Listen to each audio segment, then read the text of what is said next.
ବନ୍ଧୁଗଣ, କେଉଁ ସ୍ତ୍ରୀ ମାନେ ସମୟ ପୂର୍ବରୁ କେବେ ବି ବିଧବା ହୁଅନ୍ତି ନାହିଁ। ବନ୍ଧୁଗଣ, ଏକ ସମୟର କଥା ଅଟେ। ଭଗବାନ ବିଷ୍ଣୁ ଓ ଦେବୀ ଲକ୍ଷ୍ମୀ କ୍ଷୀର ସାଗରରେ ବିଶ୍ରାମ କରି ମୃତ୍ୟୁ ଲୋକର କିଛି ଘଟଣାକୁ ଦେଖି ରହିଥିଲେ। ସେହି ସମୟରେ ତାଙ୍କର ନଜର ଏକ ବିଧବା ସ୍ତ୍ରୀ ଉପରେ ପଡ଼ିଲା। ସେହି ବିଧବା ସ୍ତ୍ରୀକୁ ଦେଖି ଦେବୀ ଲକ୍ଷ୍ମୀ ଭଗବାନ ବିଷ୍ଣୁଙ୍କୁ କହିଲେ, ହେ ସ୍ୱାମୀ, ଆପଣ ଦେଖୁଛନ୍ତି ସେହି ବିଧବା ସ୍ତ୍ରୀ କେତେ ଦୁଃଖରେ ନିଜର ଜୀବନଯାପନ କରୁଛି। ହେ ପ୍ରଭୁ, ମୁଁ ଜାଣିବାକୁ ଚାହୁଁଛି କି କେଉଁ ସ୍ତ୍ରୀ ମାନେ ସମୟ ପୂର୍ବରୁ କେବେ ବି ବିଧବା ହୁଅନ୍ତି ନାହିଁ। ଦେବୀ ଲକ୍ଷ୍ମୀଙ୍କ କଥା ଶୁଣି ଭଗବାନ ବିଷ୍ଣୁ କହିଲେ, ହେ ଦେବୀ, ଆପଣଙ୍କ ଏହି ପ୍ରଶ୍ନ ବାସ୍ତବରେ ବହୁ ମହତ୍ୱପୂର୍ଣ୍ଣ ଅଟେ।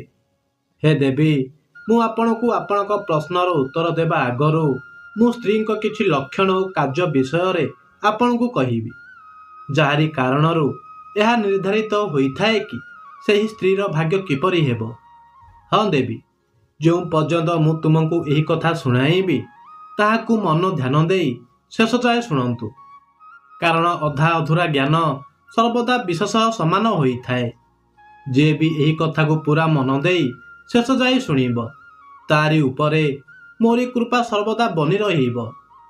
ଦେବୀ ଲକ୍ଷ୍ମୀ କହିଲେ, ହେ ସ୍ୱାମୀ, ଆପଣ କଥା ଶୁଣାଇବା ଆରମ୍ଭ କରନ୍ତୁ। ମୁଁ ଏହାକୁ ଶେଷ ଯାଏଁ ଅବଶ୍ୟ ଶୁଣିବି। ଭଗବାନ ବିଷ୍ଣୁ କଥା ଶୁଣାଇବା ଆରମ୍ଭ କଲେ। ଭଗବାନ ବିଷ୍ଣୁ କହିଲେ, ହେ ଦେବୀ, ମୁଁ ତୁମକୁ ସ୍ତ୍ରୀଙ୍କ କିଛି ଲକ୍ଷଣ ଓ କାର୍ଯ୍ୟ ବିଷୟରେ କହୁଛି, ମନ ଦେଇ ଶୁଣ।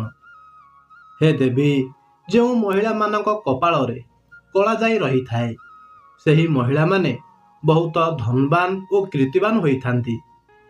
ଯେଉଁ ସ୍ତ୍ରୀ ନିଜ ପତିକୁ ଦେବତା ଭଳି ପୂଜା କରେ ଓ ନିଜ ସ୍ୱାମୀର ମନ ଜାଣି ସେବା କରିଥାଏ, ତାକୁ ସର୍ବଦା ଦେବାଦେବୀଙ୍କ ଆଶୀର୍ବାଦ ମିଳିଥାଏ।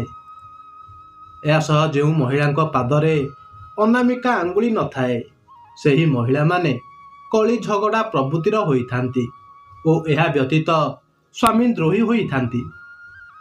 ଯେଉଁ ମହିଳାଙ୍କ ନାକ ଚେପା ହୋଇଥାଏ, ସେହି ମହିଳାମାନେ ବହୁ ବୁଦ୍ଧିମାନ ଓ ଗୁଣବାନ ହୋଇଥାନ୍ତି। ଯେଉଁ ସ୍ତ୍ରୀଙ୍କ ନାକର ଅଗ୍ରଭାଗରେ କଳା ଯାଇ ରହିଥାଏ, ସେହି ସ୍ତ୍ରୀମାନେ ସୌଭାଗ୍ୟବତୀ ହୋଇଥାନ୍ତି। ଏହା ବ୍ୟତୀତ ଯେଉଁ ସ୍ତ୍ରୀଙ୍କ ଚାଲିବା ଶୈଳୀ ହାତୀଙ୍କ ପରି ଅର୍ଥାତ୍ ଝୁଲି ଝୁଲି ଚାଲିଥାନ୍ତି, ସେହି ସ୍ତ୍ରୀମାନେ ସୌଭାଗ୍ୟବତୀ ଓ ଐଶ୍ୱ ଲକ୍ଷିଣୀ ହୋଇଥାନ୍ତି। ପୁଣି ଭଗବାନ ବିଷ୍ଣୁ କୁହନ୍ତି, ହେ ଦେବୀ ଲକ୍ଷ୍ମୀ, ଯେଉଁ ସ୍ତ୍ରୀଙ୍କ ପାଦର ମଧ୍ୟମା ଆଙ୍ଗୁଳି ଯଦି ଭୂମିରେ ଲାଗୁନଥାଏ, ତେବେ ସେହି ସ୍ତ୍ରୀର ଦୁଇଟି ସ୍ୱାମୀ ହେବାର ସମ୍ଭାବନା ରହିଥାଏ। ଯେଉଁ ସ୍ତ୍ରୀଙ୍କ ଗୋଇଠି ଓ ପାଦ ଅଳ୍ପ ଉଚ୍ଚରେ ରହିଥାଏ, ପାଦ ତଳେ ଚକ୍ର, ମାଛ ଓ ଲଙ୍ଗଳ ଚିହ୍ନ ରହିଥାଏ, ସେହି ସ୍ତ୍ରୀମାନେ ରାଜଭୋଗ କରିଥାନ୍ତି। ଯେଉଁ ସ୍ତ୍ରୀଙ୍କ ମଥାରେ ଲୋମ ଓ ଶିରା ପ୍ରଶିରା ଦେଖାଯାଏ, ସେହି ସ୍ତ୍ରୀମାନେ ସର୍ବଦା ରୋଗରେ ପୀଡ଼ିତ ହୋଇଥାନ୍ତି। ଯେଉଁ ସ୍ତ୍ରୀଙ୍କ କେଶ କୁଞ୍ଚୁକୁଞ୍ଚିଆ ଓ କେଶଗୁଡ଼ିକ ଅତ୍ୟନ୍ତ ସୂକ୍ଷ୍ମ ଓ ଚିକ୍କଣ ରହିଥାଏ, ସେହି ସ୍ତ୍ରୀମାନେ ବହୁ ସୌଭାଗ୍ୟବତୀ ହୋଇଥାନ୍ତି।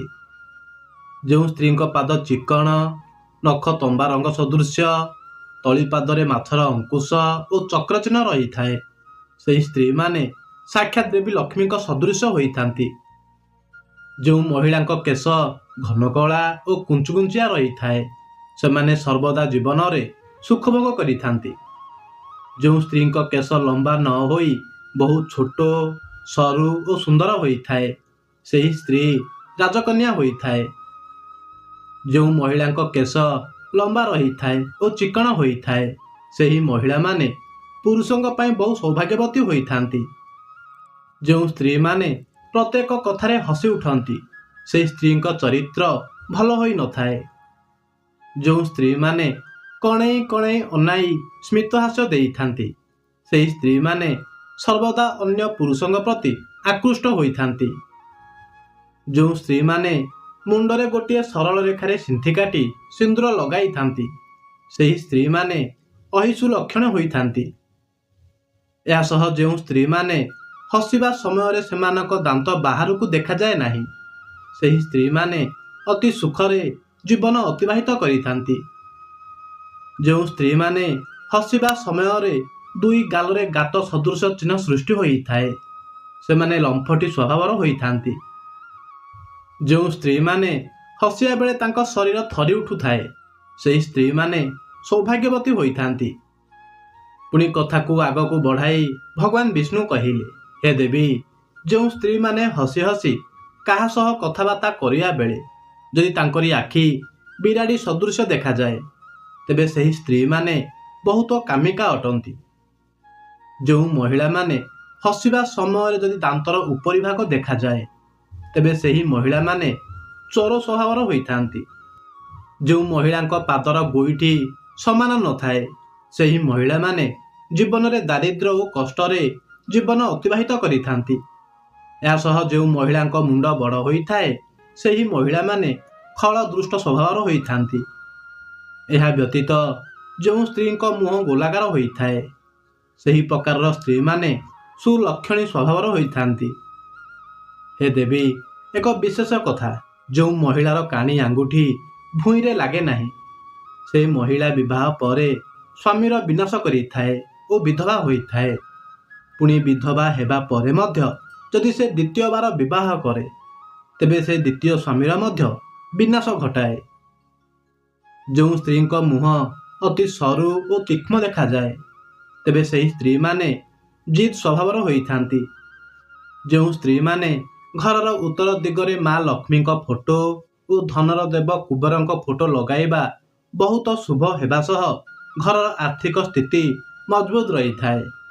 ଯଦି ଘରେ ଆର୍ଥିକ ସ୍ଥିତି ଖରାପ ରହୁଛି, ତେବେ ଶୁକ୍ରବାର ଦିନ ମାତା ଲକ୍ଷ୍ମୀ ଓ କୁବେରଙ୍କ ଫଟୋ ଆଣି ପୂଜା ଘରେ ରଖି ପୂଜା କରିବା ଦ୍ୱାରା ଆର୍ଥିକ ସ୍ଥିତି ଦୃଢ଼ ହେବା ସହ ଘରୁ ଦାରିଦ୍ର୍ୟ ଦୂର ହୋଇଥାଏ। ଯେଉଁ ସ୍ତ୍ରୀ ବିନା କୌଣସି କାରଣରେ ସନ୍ତାନ ଏବଂ ପତିକୁ ହଇରାଣ କରିଥାଏ, ସେହି ସ୍ତ୍ରୀ 7 ଜନ୍ମ ଯାଏଁ କଷ୍ଟ ପାଇଥାଏ। ଏହା ବ୍ୟତୀତ ଯେଉଁ ସ୍ତ୍ରୀ ପୁରୁଷ ସହିତ ବାରମ୍ବାର ଶାରୀରିକ ସମ୍ପର୍କ ରଖିଥାଏ, ତାହାର ଓଜନ ଓ ବଳ କ୍ଷୟ ହୋଇଥାଏ। ଭଗବାନ ବିଷ୍ଣୁ କୁହନ୍ତି, ହେ ଦେବୀ, ଯେଉଁ ସ୍ତ୍ରୀ ସୂର୍ଯ୍ୟାସ୍ତ ପରେ ତୁଳସୀ ଗଛକୁ ଛୁଇଁଥାଏ ଏବଂ ତୁଳସୀ ପତ୍ରକୁ ଛିଣ୍ଡାଇଥାଏ, ତାରି ଘରୁ ଦାରିଦ୍ର୍ୟ କେବେ ଛାଡ଼ି ଯାଇନଥାଏ ଓ ସ୍ୱାମୀ ଉପରେ ବିପଦ ଆସିବାକୁ ଲାଗିଥାଏ। ଯେଉଁ ସ୍ତ୍ରୀ ରୋଷେଇ ଘରର ବେଲଣା ପଟା, ତାୱା ଆଦି କାହାକୁ ଦାନ କରନ୍ତି, ତେବେ ଏହା ଅଶୁଭ ହୋଇଥାଏ। ଘରୁ ଲକ୍ଷ୍ମୀ ଛାଡ଼ି ଚାଲି ଯାଇଥାନ୍ତି। ଘରେ ଧନର ଅଭାବ ହେବା ସହ ଘରେ କଳହ ଝଗଡ଼ା ସର୍ବଦା ଲାଗି ରହିଥାଏ। ଏହା ସହ ଯେଉଁ ସ୍ତ୍ରୀ ନିଜେ ପିନ୍ଧୁଥିବା ମଙ୍ଗଳସୂତ୍ର, ପାଉଁଜି ଆଦି ଅନ୍ୟ କାହାକୁ ଦେଲେ ଭୟଙ୍କର ଦୋଷ ଲାଗିଥାଏ। ଯେଉଁ ମହିଳା ଘରର ଝାଡ଼ୁକୁ ଅନ୍ୟ କାହାକୁ ଦେବା ଦ୍ୱାରା ଘରୁ ଲକ୍ଷ୍ମୀ ଚାଲି ଯାଇଥାନ୍ତି ଓ ପତି ଉପରେ ବିପଦ ଆସିଥାଏ। ଭଗବାନ ବିଷ୍ଣୁ କହିଲେ, ହେ ଦେବୀ, ଯେଉଁ ସ୍ତ୍ରୀମାନେ ନିଜ ରୋଷେଇ ଘରୁ ଦହି, କ୍ଷୀର, ଚାଉଳ, ଅଟା ଭଳି ଜିନିଷ କାହାକୁ ବି ଦାନ କଲେ, ଘରକୁ ନକାରାତ୍ମକ ଶକ୍ତି ପ୍ରବେଶ କରିପାରେ ଓ ପତି ସହ କୌଣସି ଆକସ୍ମିକ ଦୁର୍ଘଟଣା ଘଟିପାରେ।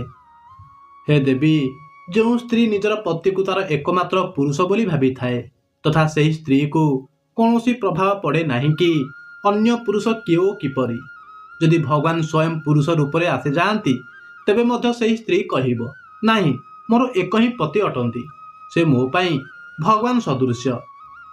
ଏହା ସହ ପତିର ଭକ୍ତି, ସମ୍ମାନ, ସବୁ ସୁଖ ଦୁଃଖରେ ସାଥ ଦେଉଥିବା ସ୍ତ୍ରୀ ହିଁ କେବେ ବି ସମୟ ପୂର୍ବରୁ ବିଧବା ହୋଇନଥାଏ। କଥାକୁ ଶେଷ କରି ଭଗବାନ ବିଷ୍ଣୁ କହିଲେ, ହେ ଦେବୀ, ଆଶା କରୁଛି ଏହି କଥାର ମାଧ୍ୟମରେ ଆପଣଙ୍କୁ ଆପଣଙ୍କ ପ୍ରଶ୍ନର ଉତ୍ତର ଜ୍ଞାତ ହୋଇଥିବ।